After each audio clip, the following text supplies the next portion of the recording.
ఈ విశ్వవిద్యాలయాలు ఏ జ్ఞానాన్ని నేర్పిస్తున్నాయారా ఈ సమాజానికి? ఈ బడిలో పాఠాలు ఏమి నేర్పిస్తున్నాయారా ఈ పిల్లలందరికీ? ఏ బడిలో చదివి కుక్కలు బ్రతుకుతున్నాయారా? ఏ బడిలో చదివి పిట్టలు బ్రతుకుతున్నాయారా? ఎక్కడైనా మేక నాకు తిండి లేదని ఆత్మహత్య చేసుకుందా రైతు చేసుకున్నట్టు? ఎక్కడైనా కుక్క నాకు భోజనం పెట్టలేదు యజమాని ఇంటి ముందు ఆత్మహత్య చేసుకుందండి ఏ కుక్క అయినా? జంతువులలో పక్షులలో ఉన్న నీతి ఎంత మెదడున్న మనిషిలో లేకపోయిందంటే ఈ ప్రపంచానికి భవిష్యత్తు జ్ఞానం లేదు గనుక.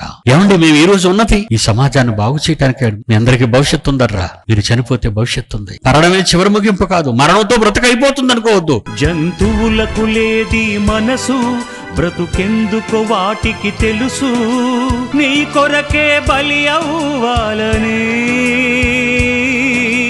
మనిషికి మరణం ముగింపు కాదని తెలుసా, ఆత్మకే చావు లేదని నీకు తెలుసా?